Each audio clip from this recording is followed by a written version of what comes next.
Olá, amigos. Vamos começar a gravar a aula do dia 2 de maio de 2020, do Livro dos Espíritos, né? Sábado, às 14h30, nós nos reunimos no Calvário ao Céu, no período de isolamento social.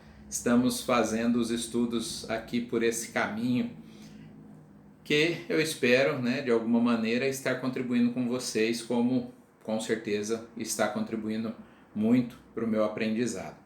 Nós estamos estudando no Livro dos Espíritos, o livro segundo, capítulo 6, Vida Espírita. E estamos no item 3. O item 3 é percepções, sensações e sofrimento dos espíritos, né? Sofrimentos dos espíritos. A semana passada nós fomos até a questão 244 e hoje nós vamos retomar na questão 245. A questão 245, aliás, fomos até a 244b, né, porque ela tem A e B também. A questão 245, antes de eu ler, deixa eu fazer um comentário. Eu acho esse capítulo um capítulo difícil para estudar do Livro dos Espíritos. Por quê? Como nós estamos falando da percepção, das sensações dos espíritos e nós estamos encarnados, é difícil compreender, né? Por mais que racionalmente a gente compreenda, mas é difícil compreender exatamente como se dão essas sensações, não é? Mas todos nós somos espíritos e quando estamos na erraticidade vivenciamos essas experiências, até mesmo durante o sono do corpo físico temos mais liberdade. Sim, é verdade.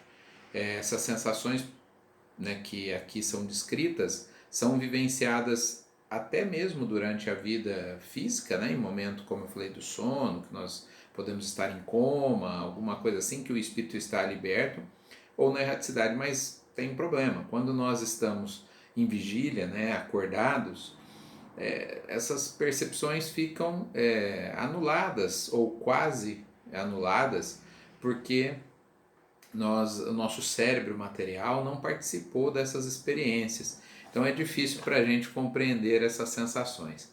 Vamos à questão 245, então. A vista dos espíritos é circunscrita como nos seres corpóreos? Está falando de visão mesmo, não é? Então, nos seres corpóreos, os olhos são os órgãos que nos possibilitam a visão, né? Para que a gente veja alguma coisa. Pergunta se nos espíritos é assim também. Não, não é. Nos espíritos é como se a visão fosse por o todo o corpo, né? Não é o corpo que é espírito, mas ela é plena.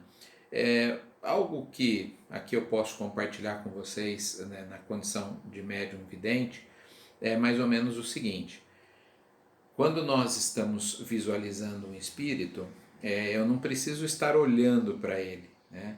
Aliás, uma das questões muito engraçadas, né, que a gente vê em filme de suspense, de terror, né? Não que eu seja adepto muito desses filmes, mas acho que todos já viram esse tipo de cena e vivenciaram também.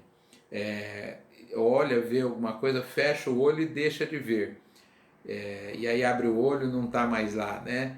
Bom, não é evidência, porque você pode fechar o olho à vontade, você não precisa estar nem olhando, né, o corpo virado, vamos assim dizer, de frente para o espírito para que você o veja. Eu já relatei até em aulas esse tipo de coisa. Muitas vezes a gente está dirigindo, para você ter uma ideia, não pode tirar o olho, né, da frente ali, da pista, e visualizamos um espírito, e não é pelo espelho retrovisor, no banco de trás, né? Então, é difícil compreender, mas talvez essa descrição que eu dei aproxime um pouco. Claro, estou em vigília, sou um espírito encarnado, mas a evidência dá uma demonstração de que o espírito então enxerga, aí no caso a evidência é o espírito que está enxergando, né? Não são os olhos do corpo físico. Então eu não preciso usar, posso fechá-los e vou continuar enxergando o espírito, independente dele estar à minha frente, de um lado, do outro, atrás, porque a espacialidade, inclusive, é diferente no mundo espírita. É um pouco difícil da gente conceber isso, não é?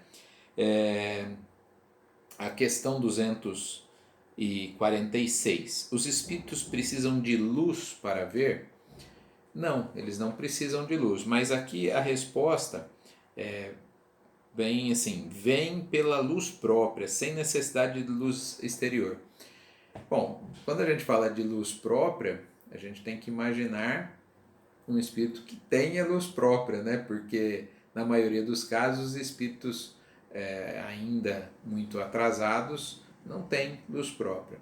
Então, eles não precisam de uma luz exterior para enxergar alguma coisa, porque eles próprios, espíritos, produzem a luz que precisam. Mas, de fato, os espíritos, como não são os olhos físicos, né, que tem todo um processo para que a luz chegue aos nossos olhos, nosso cérebro interprete a imagem, como a visão não é feita com os olhos físicos, a luz não é necessária para que os espíritos enxerguem. Portanto, não há escuridão plena para um espírito, vou dizer espírito puro, mas para um espírito que já tem luz própria. Aliás, uma expressão engraçada, né? A gente costuma dizer assim, aquela pessoa é iluminada, é um espírito iluminado. Bom, iluminados somos todos nós, sem exceção. Difícil é ser luminoso, não é? Vamos entender as palavras aí. Luminoso é o que tem luz própria. Iluminado é, né, falar aquela coisa foi iluminada, quer dizer, a luz veio de fora. Então todos nós podemos ser iluminados. Luminosos é que é um pouco mais difícil, porque há necessidade de desenvolver então essa luz interior. E eu me lembro, e já contei essa história em aulas também, mas em outras circunstâncias, para exemplificar outras coisas. Do livro Voltei, do irmão Jacó, que ele, trabalhador espírita, chegou a ser presidente da Federação Espírita Brasileira, a FEB, e quando desencarna, chega ao mundo espiritual, ele percebe que a luzinha dele era fraquinha, né? não tinha muito alcance, enquanto a luz de outros espíritos, até que tinham sido ajudados e atendidos por ele, eram muito mais intensa, né? Tinha uma luminosidade mais intensa. Então, que nós possamos, por exemplo, no momento de prece, produzir essa luz em nós, não é? A gente pare de pedir tanto para ser iluminado e que a gente possa então produzir luz em nós. Isso é muito interessante, porque enquanto nós estivermos na dependência de outros irmãos, claro, não faltarão pessoas encarnadas e desencarnadas, abnegadas para nos ajudar. Mas nós precisamos aprender a andar pelas próprias pernas. A educação espírita pressupõe que a gente caminhe pelas próprias pernas, que sejamos autônomos, que saibamos tomar decisões e que tenhamos luz própria. Então, bem interessante, quer dizer, a reflexão ela é de sensação, mas a gente pode extrapolar para essa questão da luz, conforme a pergunta nos enseja a pensar, não é? A questão 247. Os espíritos precisam transportar-se para ver em dois lugares diferentes? Podem ver ao mesmo tempo num e noutro hemisfério do globo? Podem. É sempre complicado, porque quando a gente fala podem, como os espíritos respondem que eles sim, eles podem, a gente tem que considerar, e eles vão falar isso acho que no final dessa resposta, que depende do grau de evolução.